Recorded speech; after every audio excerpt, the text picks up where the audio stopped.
नमस्कार। आज का अंक समर्पित कर रहे हैं माता भगवती को। नवरात्रि प्रारंभ होने वाले हैं और नवरात्रि में शक्ति की उपासना ही सभी का अभीष्ट है, सभी का ध्येय है। माता भगवती की कृपा प्राप्त करना ही सभी का लक्ष्य है।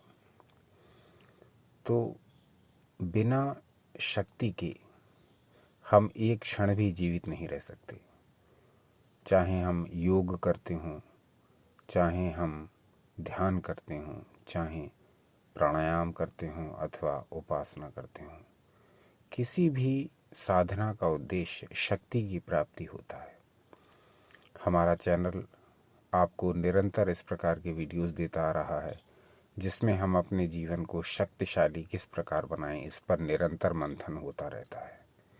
चाहे वह तंत्र के माध्यम से हो, चाहे योग के माध्यम से हो, चाहे ध्यान प्राणायाम त्राटक किसी भी माध्यम से हो, अपने को शक्तिशाली बनाना, अपने को ऊर्जा से भरना, ये हमारा लक्ष्य रहता है।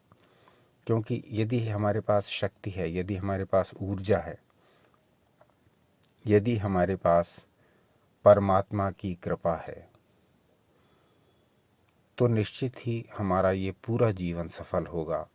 इस जीवन में हम जो भी कार्य अपने हाथ में लेंगे उसे निर्विघ्न संपन्न कर पाएंगे। तो ऐसा तभी संभव हो सकता है जब हमारे पास पर्याप्त शक्ति हो, और शक्ति का स्रोत है माता भगवती। ईश्वर का कोई भी नाम शक्ति का स्रोत है। अब ये विशेष पर्व आ रहा है नवरात्रि। इसमें ये नवरात्र पर्व में पूरे 9 दिन तक शक्ति की आराधना का पर्व है। अपने को शक्ति से भर लेने का पर्व है। अपनी शक्ति को समझने का पर्व है और उस महामाया से शक्ति की प्राप्ति का वरदान प्राप्त करने का पर्व है।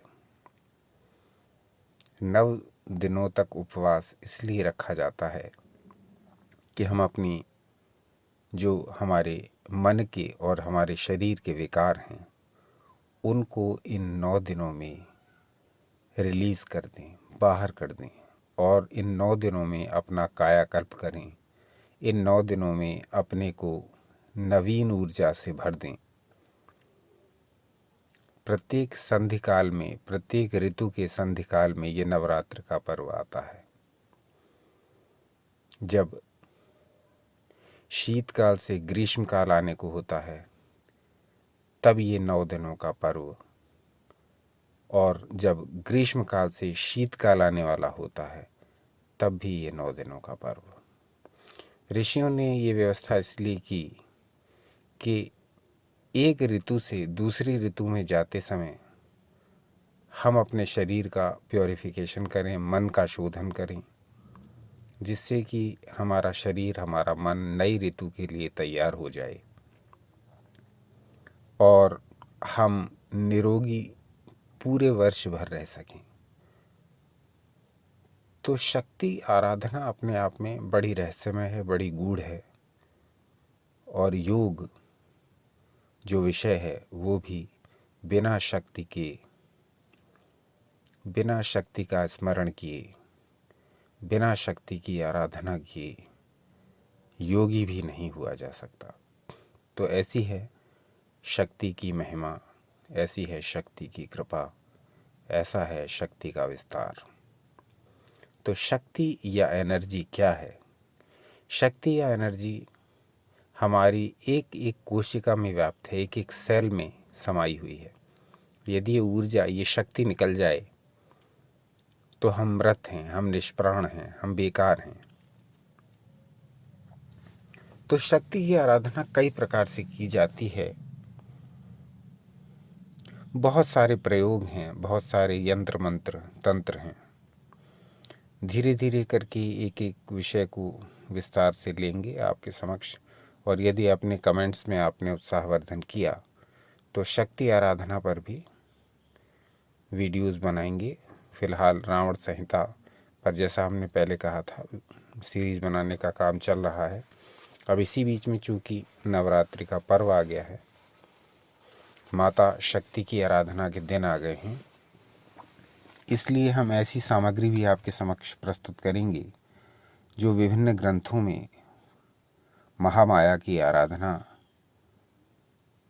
उनके वंदन में जो ऋषियों ने विभिन्न प्रकार के दुर्लभ स्तोत्र रचे थे, मंत्र रचे थे, श्लोक रचे थे, ऋचाएँ रची थीं, वो सारे आपके समक्ष ढूंढ करके हम आपके समक्ष प्रस्तुत करने का प्रयास करेंगे इन 9 दिनों में विशेष करके। और माता भगवती से संबंधित जो भी साहित्य हमें लगेगा कि आपके किसी भी उपयोग का है, वो आपके समक्ष सारा ज्ञान लेकर के आएंगे। कृपया कमेंट्स करके ये बताइए कि क्या इन 9 दिनों में आप माता भगवती से संबंधित साहित्य को जानना पसंद करेंगे, उनसे संबंधित मंत्र, उनसे संबंधित यंत्र, तंत्र, श्लोक आदि के बारे में जानना चाहेंगे। तो ये सारा आप हमें अपने विचार कमेंट्स द्वारा बताइए। आज का जो अंक है वो समर्पित है माता भगवती के एक दुर्लभ स्तोत्र पर, जिसका नाम है श्री भगवती स्तोत्रम। और श्री भगवती स्तोत्रम ये महर्षि व्यास का रचा हुआ है। तो ये आपकी स्क्रीन पर भी प्रदर्शित हो रहा है, महर्षि व्यास का रचा हुआ श्री भगवती स्तोत्रम। देखते हैं इसमें क्या कहा गया। पहले मूल श्लोक देखते हैं।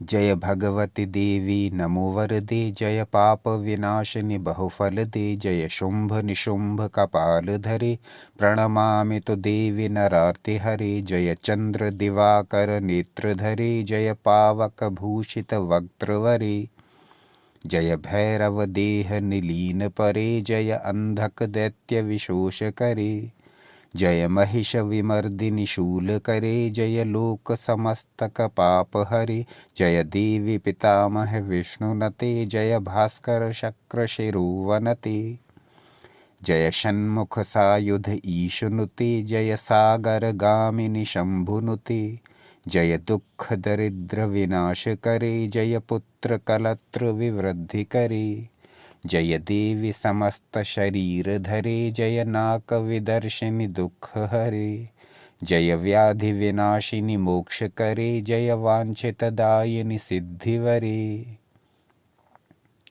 एतद् व्यास कृतं स्तोत्रम यह पठेन् नियतः शुचिः, गृहे वा शुद्ध भावेन प्रीता भगवती सदा। तो ये जो महर्षि व्यास का श्लोक है, इसका अर्थ भी जान लेते हैं।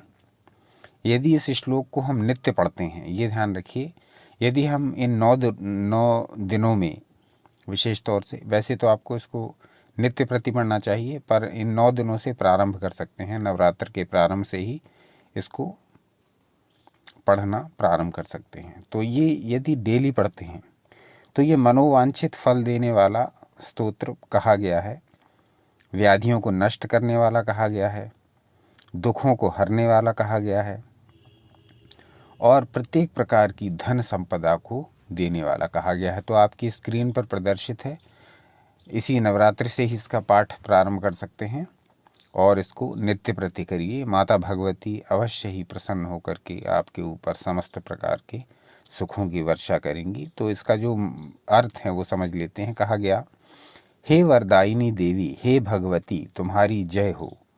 हे पापों को नष्ट करने वाली और अनंत फल देने वाली देवी तुम्हारी जय हो। हे शुंभ निशुंभ के मुंडों को धारण करने वाली देवी तुम्हारी जय हो। हे मनुष्यों की पीड़ा हरने वाली देवी मैं तुम्हें प्रणाम करता हूँ। हे सूर्य चंद्रमा रूपी नेत्रों को धारण करने वाली देवी तुम्हारी जय हो। हे अग्नि के समान दैदीप्यमान मुख से सुशोभित होने वाली तुम्हारी जय हो। हे भैरव शरीर में लीन रहने वाली और अंधकासुर का शोषण करने वाली देवी तुम्हारी जय हो, जय हो। हे महिषासुर का मर्दन करने वाली शूलधारिणी और लोक के समस्त पापों को दूर करने वाली भगवती तुम्हारी जय हो। ब्रह्मा विष्णु सूर्य और इंद्र से नमस्कृत होने वाली हे देवी तुम्हारी जय हो, जय हो।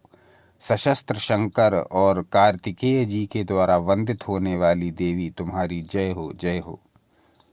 शिव के द्वारा प्रशंसित एवं सागर में मिलने वाली गंगा रूपिणी देवी तुम्हारी जय हो। दुख और दरिद्रता का नाश तथा पुत्र कलत्र की वृद्धि करने वाली हे देवी तुम्हारी जय हो, जय हो। तो ये श्री भगवती स्तोत्र जो है इसका नित्य पाठ प्रारंभ करिए, इसी नवरात्रि से प्रारंभ करिए और माता भगवती को प्रसन्न करने के पश्चात माता भगवती आपको समस्त प्रकार के सुखों को प्रदान करेंगी। तो नवरात्र से ही प्रारंभ कीजिए और फिर उसके पश्चात नित्य प्रति इसका पाठ करते रहिए, जिससे माता भगवती की कृपा आपके ऊपर निरंतर बनी रहे। तो आज का अंक यहीं तक। जैसा कि आपसे पहले कहा, इस विषय में जो भी आपको कहना है वो आप कमेंट्स के जरिए, कमेंट्स के द्वारा कह सकते हैं। तो आज का अंक यहीं तक।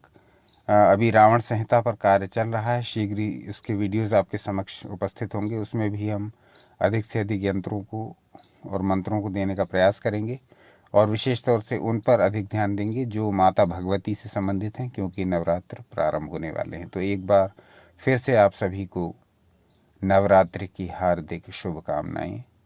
माता भगवती आपके जीवन में समस्त प्रकार का मंगल लेकर आएं। सदा आनंदित रहें।